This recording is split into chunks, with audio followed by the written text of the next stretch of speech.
This video is sponsored by Squarespace. On August 31st, 2017, Sony announced the original 16-35 f2.8 G Master lens. This is the version 2, and it's pretty much exactly what you would expect out of a brand new G Master lens in 2023. Now here are two of its competitors. This is the Tamron 17-28, currently my workhorse wide angle zoom lens, and I'll tell you why later. And this is the Sigma 16-28 2.8. I have a couple gripes with this lens. Great quality, couple gripes. Now I'm gonna be honest with y'all, I didn't put a lot of effort into this video because I put so much of it into the A7C and A7CR video. So please check that out because I put a lot of effort into the visuals on that one. So going into this video, I wanna talk about, like, let's just say I'm in your shoes and I'm like, I already have a wide angle zoom lens or I'm looking for one. Is it worth buying this one, which is gonna be premium priced over $2,000? Or should I get something that's under $1,000 that can, it's around the same focal length? Let's start off with the boring part first. This lens is 20% lighter and 10% smaller than the version 1. And it is very light. It's deceivingly, it's not super small, but it's very light. 15 elements in 12 groups. It's got 11 aperture blades. It's got all the coatings that you would expect out of a premium G Master lens, so don't expect this thing to give you a lot of character. It's gonna be clinically perfect. It's gonna control flaring very well, just like all the modern lenses. And Sony really emphasized that this lens has some of the fastest focusing motors in it. So this paired up with the fastest camera that they have, which is the Sony A1, let's just say you're shooting 30 frames per second. This is gonna be able to keep up with that, no problem. And for video, there are some benefits of using this lens over the other guys for multiple reasons. But it doesn't mean that these are not gonna work for you. So let's take a look. So let's talk about image quality. This one is gonna be superior to both of these, especially in the corners. However, it doesn't mean that these lenses don't hold their own. Sharpness in the center with these three. The Tamron is in third. The Sigma is definitely a little sharper than the Tamron in the center, but I would say the G Master is slightly ahead of the Sigma, so it is the sharper lens.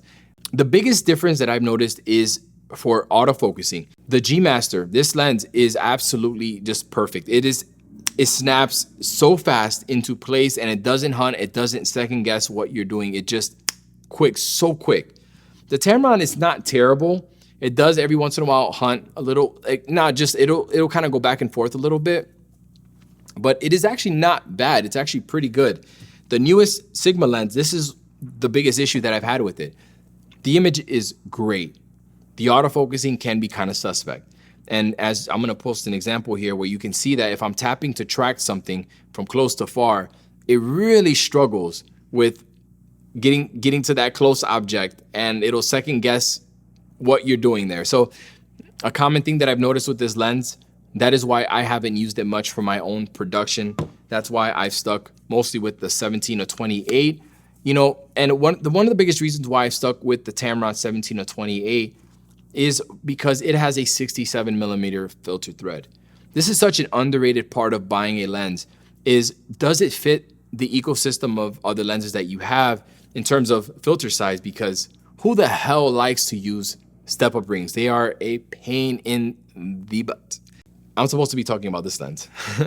One of the biggest advantages of the 16-35 when compared to the third-party options is the lens breathing. So let's just say you're using an A7S III and you don't have lens breathing compensation, which you should have it by now. This lens does control lens breathing much better. But if you put it on a camera that does have lens breathing compensation, it's absolutely perfect. When you're rack focusing from something from far to close, it's perfect. The Tamron and Sigma are not good performers in this. So if this is something that's important to you, third party is probably not the way to go. And going with the newer G Master lenses, you're not gonna have any kind of breathing. You're gonna get a lot of breathing with these two. Probably more significant on the Sigma.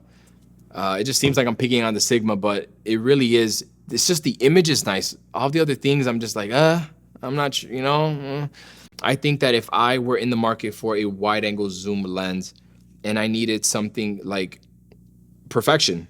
Like, I'm going with this guy. If I only shoot video, I'm probably gonna get the Sony 16 to 35 G Master version 2. I definitely believe in investing in just the right gear, you know, and this lens is gonna last you for a very long time.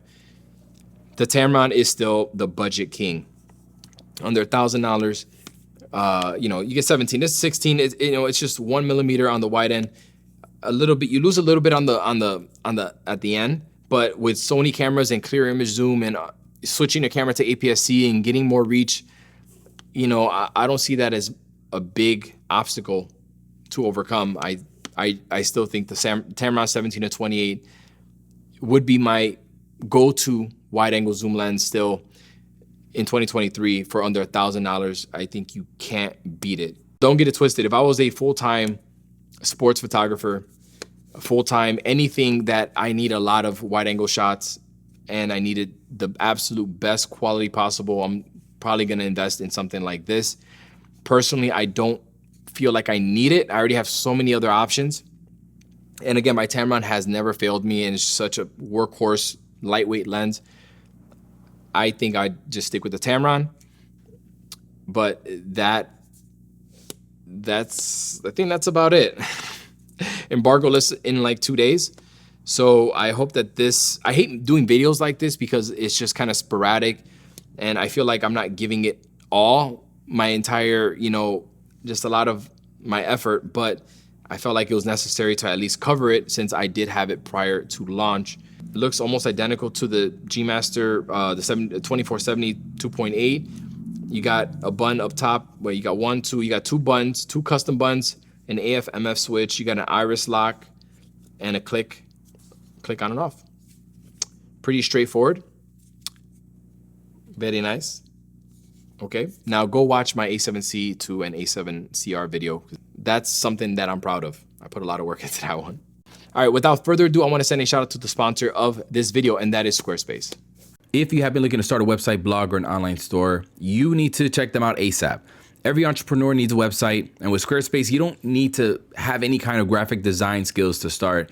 It's so easy to use. You have 24/7 customer support. If you ever get bored of the look, you can choose from a bunch of pre-made templates and switch everything up at a click of a button. You can also start your own online store like I did, where I sell my Lightroom presets and my retouching tutorial to make some passive income. If you want to check them out for yourself, use the coupon code MANNY and you'll get 10% off your first purchase.